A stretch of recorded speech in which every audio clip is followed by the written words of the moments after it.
The Eye of the World, i.e. the first Wheel of Time book, was very Tolkien-esque. See, Robert Jordan's The Eye of the World gradually eased the Wheel of Time's world and its fantastical narrative into the reader's mind, mostly in the form of the first book's overall narrative that has many similarities with The Lord of the Rings, i.e. the fantasy genre's Big Daddy. Rawr. In fact, The Eye of the World, like The Lord of the Rings, featured a powerful mage who travels to a backwater town in the middle of nowhere, as if it were fantasy Nebraska, and then forms a travel party with some of those country bumpkins from that said backwater town as they travel across a seemingly familiar Western and European-style fantasy setting, all traveling to a land where the evil villain resides in, which is basically a hell on par with Florida. And our heroes go to this land in order to defeat that said evil adversary and villain, this one being creatively named the Dark One, before he can get his hands on a powerful MacGuffin, because, you know, MacGuffins are important in fantasy stories. And for these reasons, among others, The Eye of the World just has a lot of commonalities with The Lord of the Rings. If anything, there are just some distinct parallels here. But these similarities were by design. In fact, the familiarity the reader feels when experiencing The Eye of the World is more meant to allow the reader to better follow along with the story, and to highlight how the Wheel of Time is different in terms of its character development, narrative progression, and fantastical concepts such as how the character dynamics between the travel group are more realistic, i.e. the mage Moraine, or the Aes Sedai rather, is secretive, and the rest of the travel party is distrustful of her. As a result, despite there being a MacGuffin, there is a mystery as to who and why the Dark One desires to specifically kill the travel party, or to convert one of the party members into an Agent of the Shadow, which admittedly, Agent of the Shadow kind of sounds like a State Farm representative operating out of Mordor, but whatevs, real Jake from State Farm. And then finally, there's the fact that there are a multitude of fantastical concepts unique to the Wheel of Time alone. For a few examples, the Wheel of Time features a rock-hard magic system that only women can access safely, because when men access this magic system, it slowly but surely drives them insane, much like fragile male football fans who are very upset about seeing Taylor Swift live out her best life. And then there's the Wheel of Time's very unique concept of tavern, i.e. people spun out by the Wheel of Time who are fated to change the world and those around them, which is an interesting narrative and world-building wrinkle, because in most stories, there is a suspension of disbelief when events just so happen to a protagonist, because, you know, that's how stories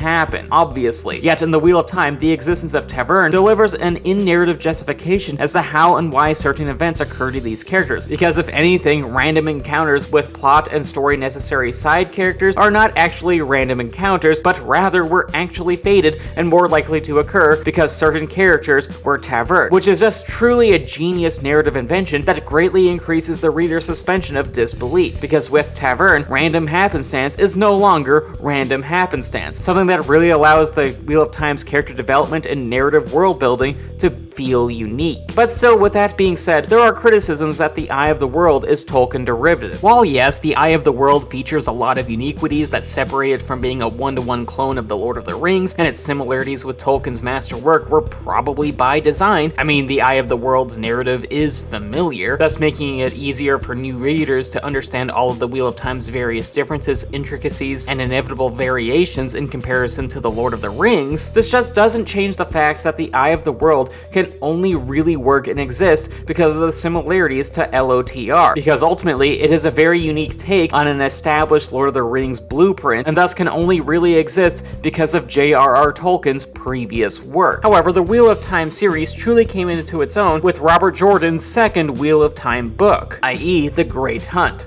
No relation. In fact, The Great Hunt really expanded upon what the reader knew and understood about the Wheel of Time's world, narrative, and characters. In terms of the world, we the readers see more of the Westland continent, like different countries and their respective cultures that differ from the typical Western European ones present in the country of Andor, which is where the first book mostly took place in, as well as introducing the reader to the political dynamics of the city of Cairn, or I don't know, the important Aes Sedai-led city-state of Tar Valon, and to the Shan, one of the more villainous factions of the series. The world just felt bigger in the second book, and while sure the Eye of the World did feature a bit of the northern border country of Shinar,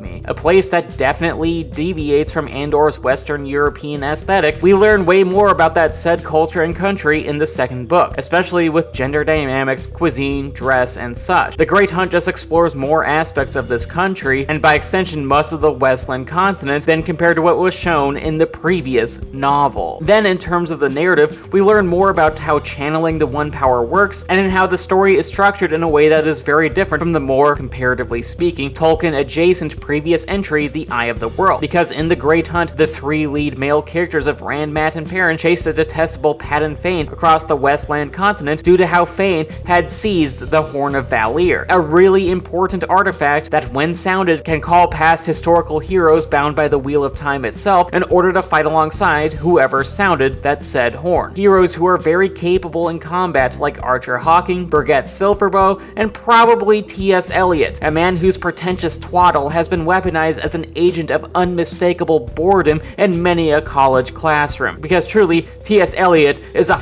menace to campus society. But anyway, the point. The Great Hunt's narrative allowed the Wheel of Time to become its own story, separate from being Tolkien adjacent like how the first book was. It just became a wholly unique fantasy story in its own right here. Then finally, in terms of the Great Hunt's characters, we either learn more about protagonists and side characters who were minimally introduced in the first book, like the daughter heir of Andor, Elaine Traken, as well as characters who were introduced for the first time, like the various Aes Sedai, including the organization's leader in the Amaryllis Sea, Siuan Sanche, the Keeper, Liane Sharif, who is essentially this magical sorority's vice president, and the Aes Sedai mean girl Liandrin. And for that, there's just a lot of new faces and names to memorize in The Great Hunt. Additionally, the character of Egwene received a large portion of POV chapters in The Great Hunt's overall narrative, and it even has a character arc that's just as strong as Rand's arc, i.e. the main protagonist, ensuring that The Great Hunt wasn't primarily just Rand's story like how most of The Eye of the World was. And while yes, The Eye of the World featured other POV chapters from protagonists like Nynaeve and Perrin, The Eye of the World is mostly Rand's story, whereas The Great Hunt, Rand co-headlines that shit with Egwene, alongside some other POV chapters from Nynaeve, Perrin, and Moiraine. And for all that, The Great Hunt truly expanded upon the Wheel of Time's world compared to what was established in The Eye of the World. There were just so many new concepts, cultures, factions, narrative intricacies, characters, focal points, and perspectives that made the Wheel of Time's world feel much bigger than it was before. This fact initially posed a little bit of a potential problem for the second season of Amazon Prime's Wheel of Time television adaptation, mostly because the show's first season, which mostly adapted the first book of the series, introduced many of the Great Hunt's pre-established narrative, character, and world-building intricacies that allowed that book to feel bigger than The Eye of the World. In fact, compared to the first book, the show's first season introduced the audience to the vast majority of relevant Aes Sedai beyond Moiraine, i.e. we meet Siuan Sanche, Liane, and Scene Queen Liandrin. Also, we discover the subtextual nature of Moiraine's and Siuan's romantic relationship as it becomes literal text itself rather than just subtext, i.e. these two women are really f***ing into each other, because even in a public meeting there is sexual tension between the two, because truly Moiraine really desires to be prodded by Siuan's oath rod. Additionally, in the first season, we also see the Aes Sedai stronghold of Tar Valon, we see more of the world than just primarily Andor, and a shift of perspectives where the focus expands beyond just Rand al'Thor, something that, in the source material, occurred as the series of books went on, because ultimately the Wheel of Time is an ensemble cast sort of affair, but just not really in the first book, i.e. the one that the first season of the Wheel of Time